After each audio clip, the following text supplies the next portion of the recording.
Pomlad je tik pred vrati in z njo tudi velika noč. Letos vam priporočam, da pripravite ta pasijonkin cheesecake brez peke. Maslo zlijemo čez piškote in tole premešamo.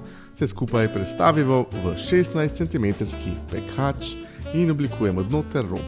To damo v hladilnik in vzamemo pasijonke. Stranimo pulpo in jo kuhamo nekaj minut, tako bomo lažje dobili pasijonkin pire. Tega pa precedimo kar skozi cedilo. Zdaj v sklede mešalnika dodamo kremni sir, sladkor v prahu ter smetano in to stepamo do čvrstih vrhov. Dodamo še nekaj pasijonkinega pireja in nežno vmešamo.